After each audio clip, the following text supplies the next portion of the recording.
Polaris, de Howard Philip Lovecraft.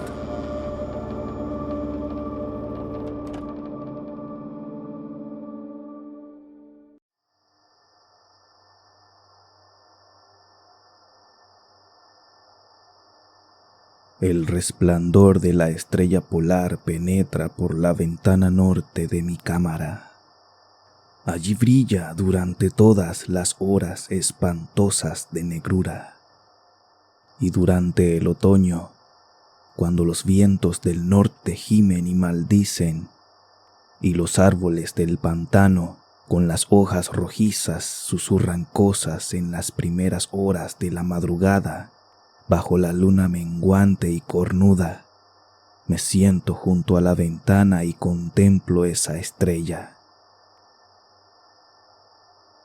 En lo alto tiembla reluciente Casiopea, hora tras hora, mientras la osa mayor se eleva pesadamente por detrás de esos árboles empapados de vapor que el viento de la noche balancea. Antes de romper el día, Arcturus parpadea rojoso por encima del cementerio de la loma, y la cabellera de Berenice resplandece espectral allá, en el oriente misterioso. Pero la estrella polar sigue mirando con recelo, fijo en el mismo punto de la negra bóveda, parpadeando espantosamente como un ojo insensato y vigilante que pugna por transmitir algún extraño mensaje, aunque no recuerda nada, salvo que un día tuvo un mensaje que transmitir. Sin embargo, cuando el cielo se nubla, consigo conciliar el sueño. Nunca olvidaré la noche de la gran aurora, cuando jugaban sobre el pantano los horribles centellos de la luz demoníaca. Después de los destellos llegaron las nubes, y luego el sueño, y bajo una luna menguante y cornuda, vi la ciudad por primera vez. Se asentaba, callada y soñolienta, sobre una meseta que se alzaba en una depresión entre extraños picos. Sus murallas eran de horrible mármol, al igual que sus torres, columnas, cúpulas y pavimentos. En las calles había columnas de mármol en cuya parte superior se alzaban esculpidas imágenes de hombres graves y barbados. El aire era cálido y manso, y en lo alto, apenas a 10 grados del cenit, brillaba vigilante esa estrella polar. Mucho tiempo estuve contemplando la ciudad sin que llegara el día, cuando el rojo Aldebarán, que parpadea a baja altura sin ponerse, llevaba ya hecho un cuarto de su camino por el horizonte. Vi luz y movimiento en las casas y las calles, formas extrañamente vestidas, a un tiempo nobles y familiares, deambulaban bajo la luna menguante y cornuda. Los hombres hablaban sabiamente en una lengua que yo entendía, si bien era distinta de la que conocía, y cuando el rojo Aldebarán hubo recorrido más de la mitad de su trayecto, volvió el silencio y la oscuridad. Al despertar, ya no fui el de antes. Había quedado grabada en mi memoria la visión de la ciudad, y en mi alma había despertado un recuerdo brumoso de cuya naturaleza no estaba entonces seguro. Después, en las noches de cielo nublado en que podía dormir, vi con frecuencia la ciudad, unas veces bajo los rayos cálidos y dorados de un sol que nunca se ponía y giraba alrededor del horizonte, y en las noches claras, la estrella polar miraba de soslayo como no lo había hecho nunca. Gradualmente, empecé a preguntarme cuál podía ser mi sitio en aquella ciudad de la extraña meseta entre extraños picos. contento al principio de contemplar el paisaje como una presencia incorpórea que todo lo observaba. Deseé luego definir mi relación con ella y hablar con los hombres graves que a diario discutían en las plazas. Me dije a mí mismo, esto no es un sueño, pues, ¿por qué medio puedo probar que es más real esa otra vida de las casas de piedra y ladrillo al sur del siniestro pantano y del cementerio de la loma, donde cada noche la estrella polar atisba furtiva por mi ventana? Una noche, mientras escuchaba el discurso en la gran plaza de numerosas estatuas, experimenté un cambio y noté que al fin tenía forma corporal. Pero no era un extraño en las calles de Olatoe, la ciudad de la meseta de Sarkia, situada entre los picos Noton y Kadiponek. Era mi amigo Alos quien hablaba, y su discurso era grato a mi alma, ya que era el discurso del hombre sincero y del patriota.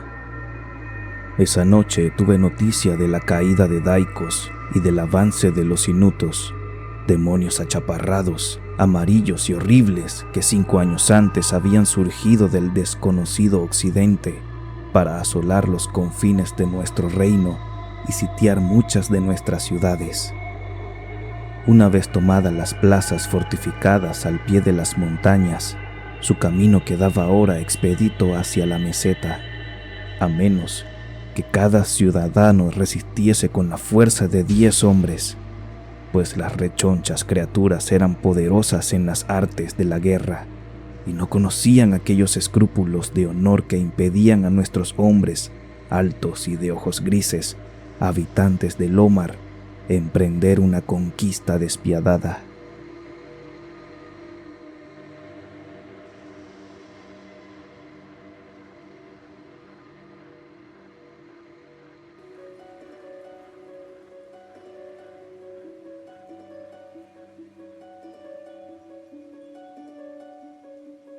Mi amigo Alos mandaba todas las fuerzas de la meseta, y en él se cifraba la última esperanza de nuestro país. En este momento, hablaba de los peligros que había que afrontar, exhortaba a los hombres de Olatoe, los más bravos de los lomarianos, a perpetuar la tradición de sus antepasados, quienes al verse obligados a abandonar Sopna y desplazarse hacia el sur ante el avance de los hielos, incluso nuestros descendientes tendrán que dejar un día las tierras de Lomar. Barrieron gallarda y victoriosamente a los Nopkeks, caníbales velludos y de largos brazos que se oponían a su paso. Alos me había rechazado como guerrero, ya que era débil y propenso a extraños desmayos cuando me sometía a la fatiga y al esfuerzo, pero mis ojos eran los más agudos de la ciudad, a pesar de las largas horas que yo dedicaba a cada día al estudio de los manuscritos nacóticos y del saber de los padres vanarianos, de modo que mi amigo, no queriendo condenarme a la inacción, me concedió el penúltimo deber en importancia. Me envió a la atalaya de Tapnen para ser allá de ojos de nuestro ejército, en caso de que los inutos intentasen conquistar la ciudadela por el estrecho paso que hay detrás del pico de Nod y sorprender por allí a la guarnición. Yo debía encender la señal de fuego que advertía a los soldados que aguardaban y salvar la ciudad de su inmediata destrucción. Subí solo a la torre, ya que los hombres fuertes eran todos necesarios abajo en los desfiladeros. Tenía el cerebro dolorosamente embotado por la excitación y el cansancio, ya que no había dormido desde hacía muchos días, pero mi resolución era firme, pues amaba mi tierra natal de Lomar y la marmórea ciudad de Olatoe, situada entre los picos Noton y Kadiponek.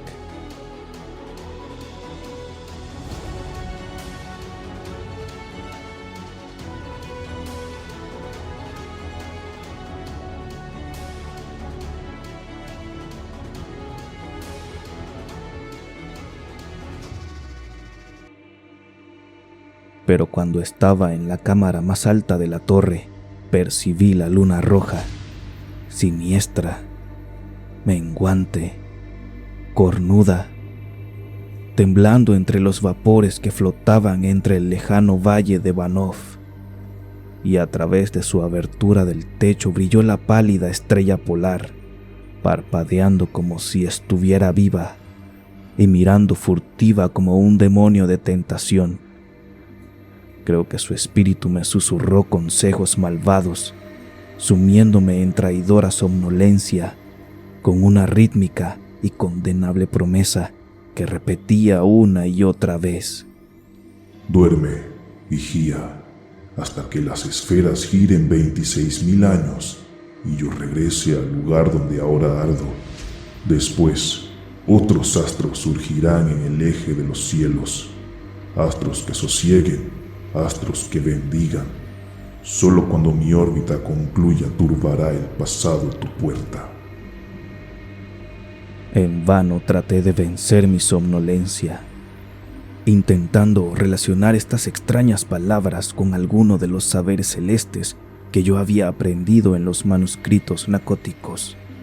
Mi cabeza, pesada y vacilante, se dobló sobre mi pecho, y cuando volví a mirar, fue en un sueño, y la estrella polar sonreía burlonamente a través de una ventana, por encima de los horribles y agitados árboles de un pantano soñado, y aún continúo soñando. En mi vergüenza y desesperación, grito a veces frenéticamente, suplicando a las criaturas soñadas de mi alrededor que me despierten. No vaya a ser que los inutos suban furtivamente por detrás del pico de Noton y tomen la ciudadela por sorpresa. Pero estas criaturas son demonios. Se ríen de mí y me dicen que no sueño. Se burlan mientras duermo. Entre tanto, puede que los enemigos achaparrados y amarillos se estén acercando a nosotros con sigilo. He faltado a mi deber y he traicionado a la marmórea ciudad de Olatoe. He sido desleal a Alos, mi amigo y capitán. Sin embargo, estas sombras de mis sueños se burlan de mí.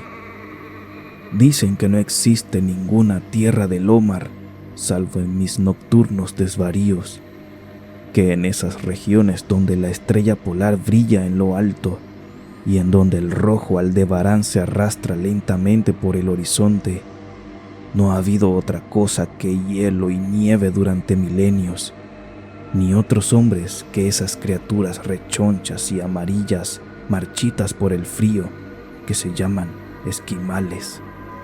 Y mientras escribo en mi culpable agonía, frenético por salvar a la ciudad cuyo peligro aumenta a cada instante, y lucho en vano por liberarme de esta pesadilla en la que parece que estoy en una casa de piedra y de ladrillos, al sur de un siniestro pantano y en un cementerio en lo alto de una loma, la estrella polar perversa y monstruosa mora desde la negra bóveda y parpadea horriblemente, como un ojo insensato que pugna por transmitir algún mensaje, aunque no recuerda nada, salvo que un día tuvo un mensaje que transmitir.